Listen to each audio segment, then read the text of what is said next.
Bonjour à tous et bienvenue dans Église du Monde. Cette semaine, coup de projecteur sur les chrétiens d'Irak. En avançant vers Pâques, il nous semblait important sur KTO que les chrétiens irakiens ne soient pas dans l'oubli. Leur situation s'est encore aggravée ces dernières semaines avec des attentats qui se sont multipliés contre la communauté chrétienne du pays sur fond d'élections législatives dont on attend encore les résultats définitifs. Pour fuir les persécutions, beaucoup de chrétiens choisissent l'exil. Ils sont menacés de disparition d'une terre qui est pourtant la leur, où leur présence est millénaire. Comment peuvent-ils retrouver un peu de paix et de sérénité en Irak? Décryptage avec un frère dominicain irakien, frère Rami Simoun. Bonjour. Bonjour. Merci d'être avec nous.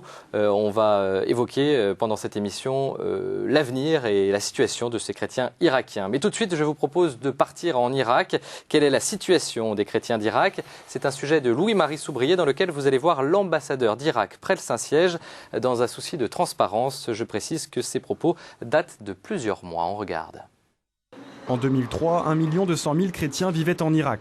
Depuis l'invasion menée par les États-Unis et la fin de l'ère Saddam Hussein, il n'en reste plus que 600 000. En l'espace de 7 ans, 50% des chrétiens ont fui le pays et se sont réfugiés majoritairement en Jordanie, au Liban et en Syrie. Le fait est que les Irakiens sont libres aujourd'hui. Le pays est vraiment libre, alors qu'à l'époque de Saddam Hussein, l'Irak était une véritable prison.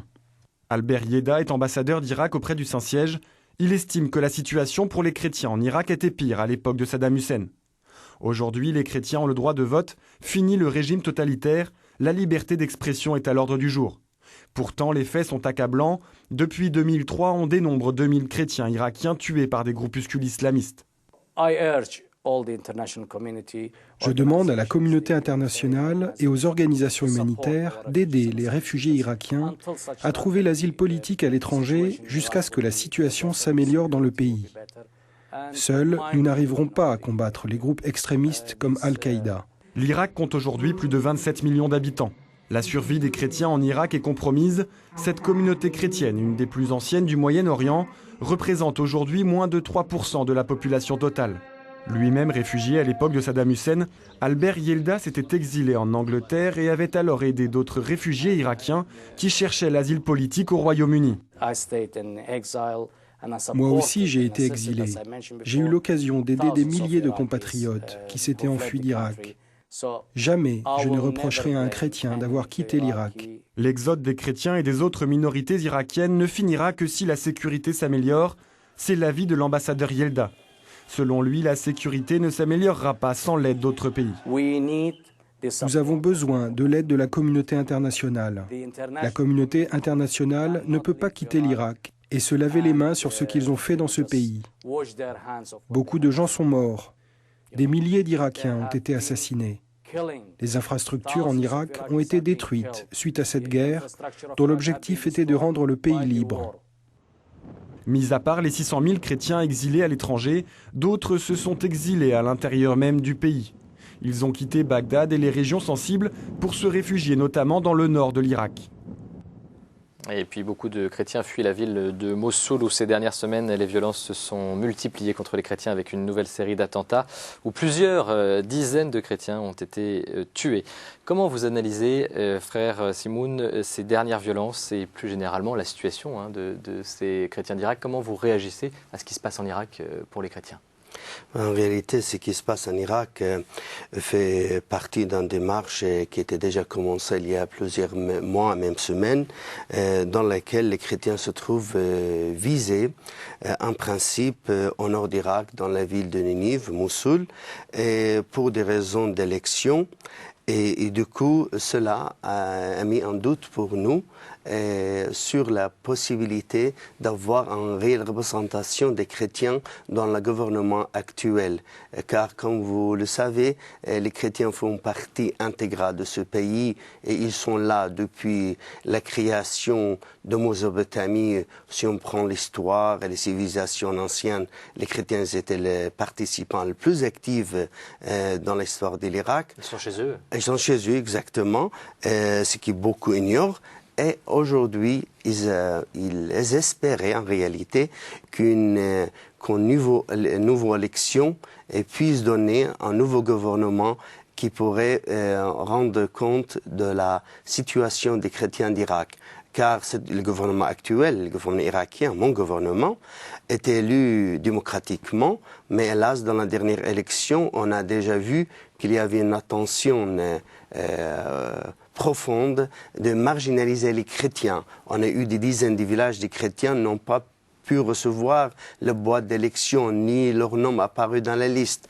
Et malheureusement, ça se répète cette fois-ci, mais avec je dirais même des massacres et des exodes forcés des chrétiens du nord d'Irak. Donc nous sommes pleins de soucis et de peur sur l'avenir des chrétiens en Irak. Ces violences de ces dernières semaines, est-ce qu'avec ces violences de ces dernières semaines, on peut dire que la violence a franchi un nouveau palier contre les chrétiens en Irak ? Ah, absolument, absolument. Parce que malheureusement, vous savez, la semaine passée, c'était le dimanche passé exact, c'était le jour où la deuxième élection ont commencé en Irak.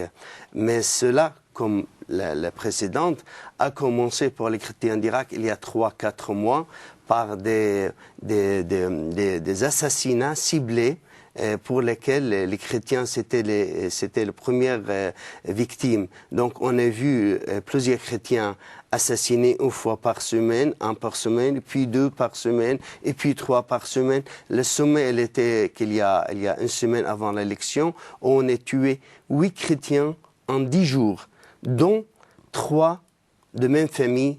Et c'est une famille d'un prêtre qui était déjà kidnappé lui-même il y a 1 an et l'Église a payé un rançon pour les libérer. Et donc, ce qu'on a fait 1 an plus tard, donc il y a quelques jours, on attaque sa famille, on tue son frère, 2 frères et son père. Et heureusement, le prêtre en question était absent ce soir-là. Donc vous voyez, c'est ça ce qui est arrivé aux chrétiens d'Irak 1 semaine avant l'élection. Pourquoi on en veut aux chrétiens d'Irak et qui en veut aux chrétiens d'Irak? Qui est derrière ces violences? Qui en veut? C'est une très bonne question. C'est une question auquel le gouvernement elle-même n'a pas pu répondre, bien qu'elle a toute la capacité militaire et de renseignement de répondre, mais elle ne répond pas.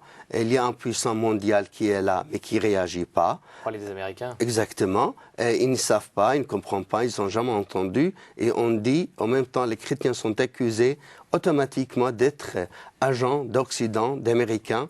Pourtant, on n'a jamais su qui a tué ces chrétiens, qui a tué Monseigneur Faraj Rahou, qui a tué le Père Rarid et ses compagnons. On ne répond pas à cette question. Il n'y a pas une réponse claire. Et puis pourquoi? C'est aussi une vraie question, parce qu'on pense qu'il y a une méfiance totale de grands composants de politique Irak actuelle, les sunnites, les chiites et les Kurdes. Il y a une méfiance parce qu'ils veulent, chacun d'entre eux, avoir plus de place et donner moins aux autres. Si ça moins passe par les minorités qui sont les chrétiens ou les autres minorités, pourquoi pas? On met les mains dessus pour avoir plus de place et plus d'influence. Et dans les villes de Ninive, où il y a, on peut dire... Au nord, hein, au nord, exactement, au nord de Irak, c'est Mossoul, en réalité, 400 km nord de Bagdad. Là, on sait bien qu'il y a un désaccord profond entre le pouvoir central et surtout le pouvoir local sunnite et entre les Kurdes sur qui gouverne ici. Et ça, c'est clair parce que dans la dernière élection, on a vu que le gouvernement de Mossoul a passé d'entre les mains des Kurdes vers le sunnite. En gros, les chrétiens sont utilisés et manipulés, c'est ce que vous dites. Exactement, c'est ça. Il y a trop de détails, mais en réalité, on ne veut pas que les chrétiens puissent avoir un mot à dire. Et parce qu'on n'a pas confiance, et on veut l'utiliser pour notre bien. Chacun cherche à attirer les chrétiens chez lui pour qu'ils soient utilisés. Les islamistes, quelle est leur responsabilité dans le sort des chrétiens aujourd'hui en Irak? Les islamistes, les fanatiques, je peux dire surtout, malheureusement, ils ont donné la couverture qu'il faut pour tuer et assassiner les chrétiens. Parce que c'est vrai, il y a quelques années, surtout de l'année 2005, 2006, 2007, les fanatiques avaient un mot à dire et ils tuaient beaucoup de personnes, dont des chrétiens. Mais on sait qu'ils n'ont plus la force qu'il faut.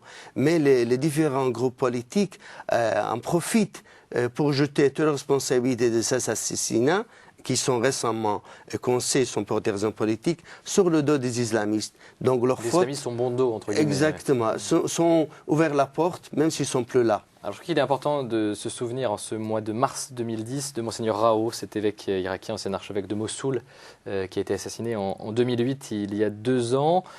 Pourquoi les chrétiens dérangent-ils en Irak? Pourquoi ils dérangent les chrétiens?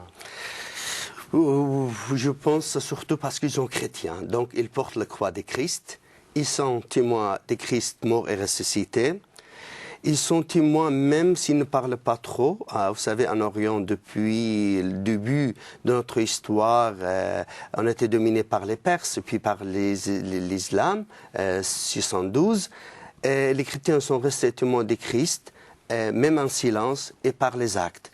Donc ça dérange parce que, vous savez, beaucoup de pays du monde ne supportent pas la différence. Du coup, les chrétiens, par leur vie, par leur présence, fait que les autres se posent des questions. Pourquoi ces gens-là qui sont morts, qui sont tués, qu'on a volé tous leurs biens, ils n'ont plus rien, mais ils gardent une seule chose, c'est leur foi en Christ. Ça dérange. On l'a vu dans le sujet de Louis-Marie Soubrier, des chrétiens irakiens sont souvent tentés par le départ vers l'étranger pour faire face aux violences.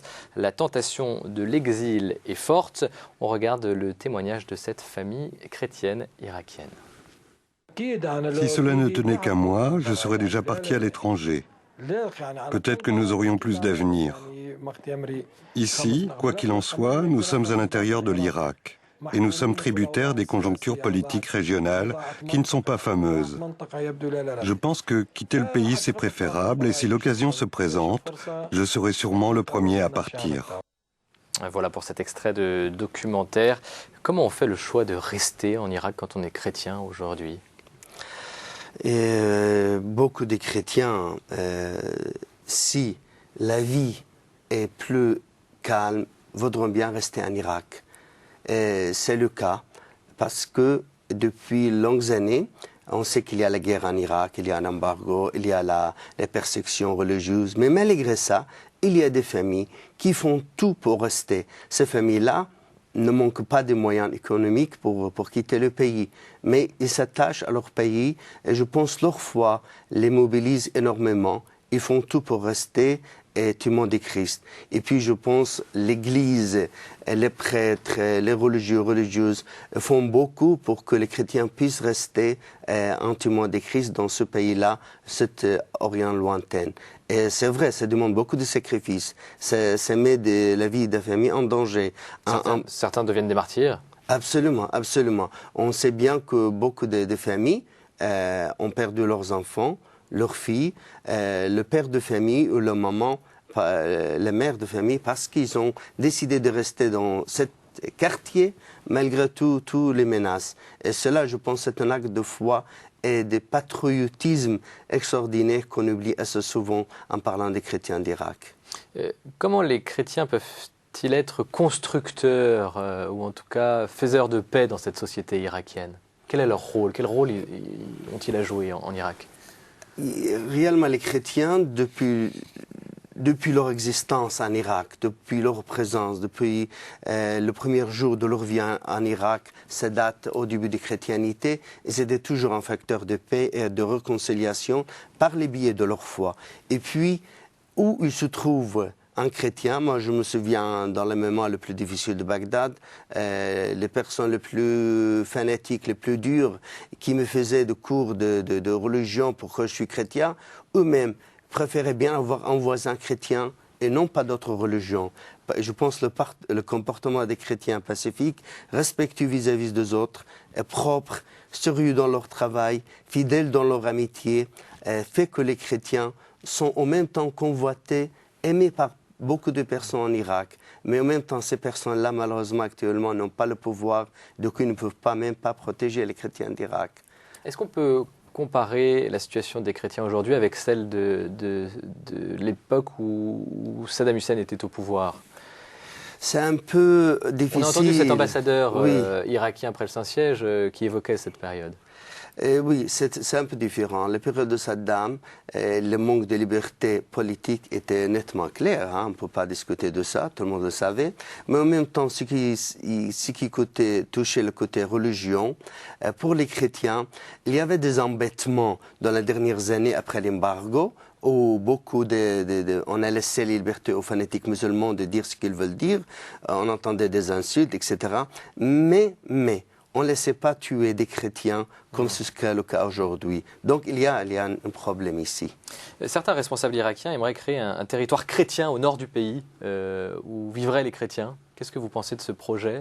Et oui, et c'est un projet qui existait en réalité depuis longtemps par un certain parti assyrien qui existait à l'époque de Saddam, donc il était contre. Dans la continuité. Il était contre, mais non, c'est ça le paradoxe. Lui, il ne revendique plus ce territoire parce qu'il dit la situation en Irak n'est pas stable. Si on revendique ce territoire, nous sommes traités toujours comme des traîtres et des séparatistes. Donc ce n'est pas une bonne idée pour vous? Donc, non, pas du tout, parce que l'Église a refusé d'enfermer les chrétiens dans un territoire très limité. Ça va devenir très dangereux et c'est contre notre témoignage des chrétiens d'être partout. Et puis vous avez évoqué Benoît XVI tout à l'heure, le pape qui lance régulièrement des appels en faveur des chrétiens d'Irak, et j'ai choisi un extrait de l'un de ses derniers appels. C'était Place Saint-Pierre le 16 février dernier. Ne cessez pas d'être fervent de bien pour la patrie à laquelle, depuis des siècles, vous appartenez à plein titre. En cette période politique délicate que traverse le pays, j'appelle les autorités civiles à tout mettre en œuvre pour assurer la sécurité de la population, en particulier des minorités religieuses les plus vulnérables. Je souhaite que l'on ne cède pas à la tentation de faire prévaloir les intérêts temporels et partisans sur la sécurité et les droits fondamentaux de chaque citoyen. Enfin, tandis que je salue les Irakiens présents sur cette place, j'appelle la communauté internationale à agir afin de garantir aux Irakiens un avenir de réconciliation et de justice. Voilà, on était fin février, place Saint-Pierre à Rome. Frère Rami Simoun, comment vous entendez et comment vous recevez cet appel du pape? Je ne peux que me rejoindre à cet appel qui rappelle l'autorité irakienne de son responsabilité vis-à-vis de la minorité, et puis il essaie de mobiliser l'opinion internationale et qui tient beaucoup aux conventions de Genève et aux droits de l'homme. Donc cet appel m'aide à mon tour de lancer cet appel pour l'autorité politique en France et en Europe et même au monde entier, de soutenir les chrétiens en Irak et surtout, je dirais, les minorités en Irak, parce qu'il n'y a pas que les chrétiens, mais les chrétiens sont le cible malheureusement privilégiée des fanatiques. Vous avez l'impression que la communauté internationale dans son ensemble a pris conscience du drame qu'il se jouait en Irak pour les chrétiens? Pas assez malheureusement, parce que j'ai l'impression que le comité international veut que l'Irak stabilise et puis on ne pense pas au prix.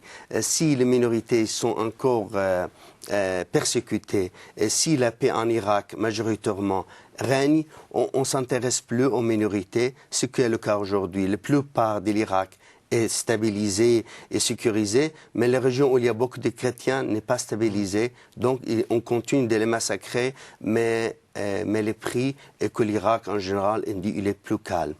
Est-ce qu'on peut lancer un appel aux Occidentaux concernant la situation de ces chrétiens d'Irak? Absolument, tout à fait, parce que je pense les chrétiens et tous les citoyens occidentaux qui sont soucieux des droits de l'homme, je les appelle à soutenir les minorités en Irak et les chrétiens surtout, comme ils ont soutenu par ailleurs les autres composants de politique irakienne. Les Kurdes et les chiites étaient énormément soutenus par l'Occident. Je ne comprends pas pourquoi aujourd'hui on ne tourne pas nos têtes vers les chrétiens et les minorités en Irak. En Orient, les chrétiens se mobilisent également pour soutenir les chrétiens d'Irak. Exemple au Liban, où le 13 mars dernier, une journée de prière et de soutien aux chrétiens d'Irak était organisée au sanctuaire national Notre-Dame du Liban. L'objectif, sensibiliser les Libanais au sort des chrétiens d'Irak. À cette occasion, la télévision chrétienne libanaise Télé Lumière a diffusé un spot sur son antenne. Des images et un commentaire choc. Vu de France, ça surprend. On regarde. نحن نعلم أن المسيحي ليس إرهابي. نحن نعلم أنه يقتل ولا يقتل.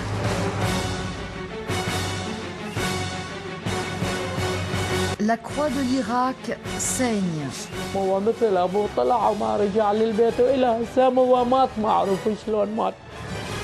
Plus de 733 chrétiens irakiens tués depuis début 2009.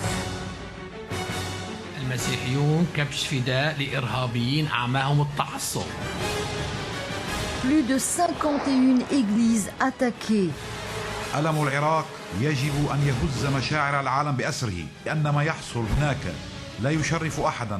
بين عالم كتلهم وين الشرطة وين الأمن؟ التكفيريون الإرهابيون الأصوليون الذين يقتلون مطارنا ورجال دين ويفجرون كنائس لا شيء يبررهم. من يا عزيزي وأنا مكانه يكون بلتزم خير بلبكويا وبلبني وخيلا. نرفع فيه الصوت عاليا إلى المجتمع الدولي، إلى كل المسؤولين، نوجه الدعوة إلى كل المؤمنين، إلى كل من يهمهم أن يقفوا ليضيئوا شمعة واحدة وليصلوا لإخوانهم في العراق كي يصمدوا في وجه ما يتعرضون له. Voilà pour ce spot de la télévision libanaise Télé Lumière Noursat. La traduction était assurée par nos confrères d'H2O News. Vous pouvez d'ailleurs retrouver ce spot sur le site internet d'H2O News. Une réaction, frère, à ce qu'on vient de voir. C'est vrai que c'est des images qu'on n'a pas l'habitude de voir en France, ou en tout cas une réalisation de spot qu'on n'a pas l'habitude en France. Oui, hélas, je pense en France, on craigne beaucoup de créer des réactions entre les religions en France, et du coup les chrétiens ne peuvent pas trop faire entendre. Même si on a fait une opération il y a 2-3 ans avec les chrétiens d'Irak, avec Pax Christi, s'il y a des associations qui accueillent des réfugiés comme les EMO, avec qui je travaille un peu, si on a plusieurs amis, s'il y a l'œuvre d'Orient qui aide beaucoup les chrétiens en Irak et au Moyen-Orient, nous sommes étonnés que dire la vérité qui touche les chrétiens dans le monde entier, et surtout au Moyen-Orient, n'est pas très fort en Occident. Mais les chrétiens orientaux, eux, vous soutiennent et vous ressentez ce soutien? Heureusement, oui. Les derniers jours, on a vu une mobilisation qui est très touchante, qui n'était pas arrivée depuis longtemps, par les chrétiens d'Orient, qui ont pris au cœur de soutenir leurs frères en Irak. Et on espère que, même qu'ils ont un moyen très faible, que nos frères en Occident continue cet acte ou même prend en considération de la difficulté et dangerosité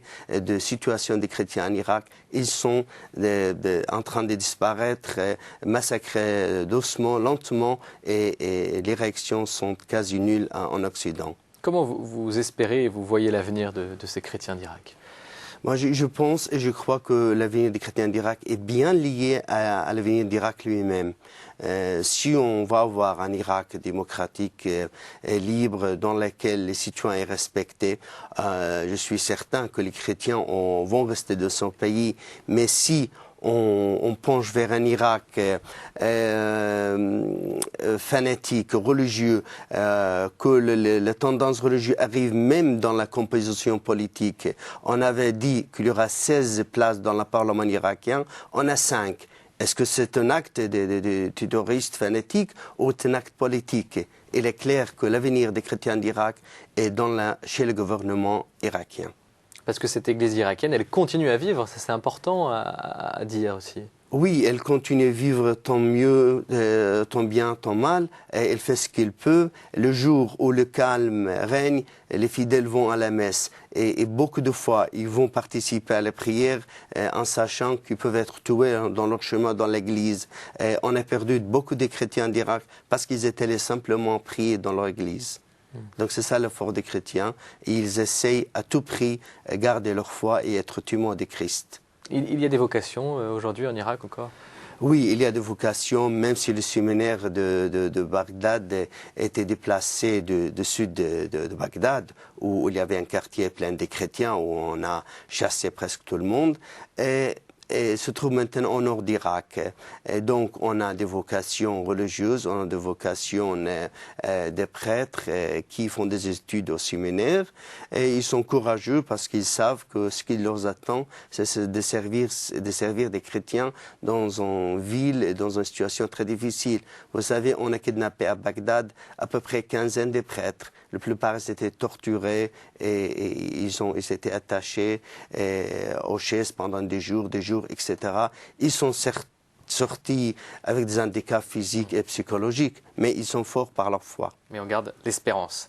Merci frère Rami Simoun. Je rappelle que vous êtes un frère dominicain irakien et vous vivez à Paris. Quant à nous, on se retrouve très vite pour un nouveau voyage à travers les églises du monde. Merci.